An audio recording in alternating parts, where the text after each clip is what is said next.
जो है वो लोगों को मौका ही नहीं दे रहा है। कई-कई केसेस में लोगों की 1 घंटे में, आधे घंटे में, 15 मिनट के अंदर भी मृत्यु हो गई। इस प्रकार से कोरोना वायरस के द्वारा लोग सडन डेथ से मरते चले जा रहे हैं, चाहे अच्छे लोग हों, चाहे बुरे लोग हों, लेकिन सडन डेथ के द्वारा लोग मर रहे हैं। तो हो सकता है कि कोरोना वायरस का ये जो फैलाव आज पूरी दुनिया में हो रहा है, भारत में हो रहा है, जैसा यशार की किताब में नूह के दिनों का एक चिन्ह बताया है, हो सकता है कि नूह के दिनों का वो चिन्ह जो है, वो आज हमारे समय में प्रकट होना शुरू हो गया। और जिस प्रकार से यीशु ने कहा, वो चिन्ह जो है वो आज प्रकट हो रहा। दूसरी ओर जो रैबिनिकल कमेंट्रीज हैं, उन रैबिनिकल कमेंट्रीज के अंदर नूह के दिनों का जो इतिहास दर्ज हो रखा है, उस इतिहास के अंदर रैबिनिकल कमेंट्रीज में इस बात को बताया हुआ है कि जब नूह का जल प्रलय आने पर था, परमेश्वर इस संसार के ऊपर दंड भेजने वाला था, उससे पहले परमेश्वर ने एक काम जो था वो किया था। और परमेश्वर ने पूरे विश्व के अंदर, पूरी दुनिया के अंदर एक भयानक भूकंप भेजा था, एक ग्रेट शेकिंग जो थी वो परमेश्वर ने भेजी थी। और रैबिनिकल कमेंट्रीज इस बात को बताती हैं कि परमेश्वर का उद्देश्य जो था वो ये था कि उस भयानक भूकंप के द्वारा पूरी पृथ्वी के लोग जो है वो भयभीत हो जाएंगे, डर जाएंगे और वो अपने पापों से पश्चाताप कर लेंगे और परमेश्वर उनको माफ कर देगा और जल प्रलय को इस संसार पर, इस पृथ्वी के ऊपर परमेश्वर नहीं भेजेगा। लेकिन रैबिनिकल कमेंट्रीज इस बात को बताती हैं कि इतनी भयानक शेकिंग के बावजूद, इतने भयानक भूकंप के बावजूद भी जो पृथ्वीवासी थे जल प्रलय के समय या जल प्रलय से पहले, उन्होंने अपने पापों से प्रायश्चित नहीं किया था, पश्चाताप नहीं किया था। और इस वजह से परमेश्वर ने जल प्रलय को इस संसार के अंदर भेज दिया था। और यह भी नूह के दिनों का एक चिन्ह था कि परमेश्वर ने पूरी दुनिया को हिला करके रख दिया था कि वो अपने पापों के विषय में जागृत हो जाए, सचेत हो जाए और पश्चाताप कर लें। वैसा का वैसा ही एक चिन्ह जो है वो हमको इस कोरोना वायरस के रूप में प्रकट होता हुआ दिखाई दे रहा है, जिसमें परमेश्वर ने देश देश के लोगों को हिला करके रख दिया है। लेकिन क्या वास्तव में लोग अपने पापों से पश्चाताप आज कर रहे हैं या वो परमेश्वर से और दूर जाते चले जा रहे हैं? तो नूह के दिनों का एक चिन्ह जो था वो आज हमारे समय में प्रकट होना शुरू हो चुका है। और अगर हम सही अनुमान लगा रहे हैं तो जैसा यशायाह की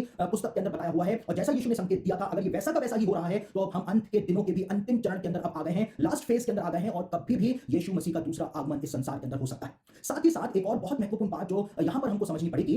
कि 2020 में, यानी कि अप्रैल 2020 के अंदर एक एस्टेरॉइड जो था, एक उल्कापिंड जो था वो पृथ्वी के पास से गुजरा था। और वैज्ञानिक जो थे, जब उन्होंने उस एस्टेरॉइड की तस्वीर को खींचा तो वैज्ञानिक उस एस्टेरॉइड को देख करके खुद ही हैरान हो गए थे, क्योंकि जो एस्टेरॉइड अप्रैल 2020 में, जो उल्कापिंड 2020 में अप्रैल के महीने में पृथ्वी के पास से गुजरा, वो एक मास्क के आकार का पृथ्वी के पास से गुजरा था। और वैज्ञानिकों ने उस एस्टेरॉइड का नाम जो था वो मास्क शेप एस्टेरॉइड ही रख दिया था, यानी मास्क के आकार का एक एस्टेरॉइड जो था वो पृथ्वी के पास से 2020 में गुजरा था, जब पूरी दुनिया के अंदर लॉकडाउन लगा हुआ था, पूरी दुनिया में कोरोना वायरस के कारण त्राही त्राही मची हुई थी। और आसमान के अंदर एक मास्क का प्रकट होना, स्पेस के अंदर एक मास्क का प्रकट होना और मास्क के शेप का वो उल्कापिंड पृथ्वी के पास से गुजरना, ये भी एक आसमानी निशान था, एक संकेत था। स्वर्ग से इस बात को प्रकट किया गया था कि पृथ्वी पर जो कुछ भी हो रहा है उसमें स्वर्ग का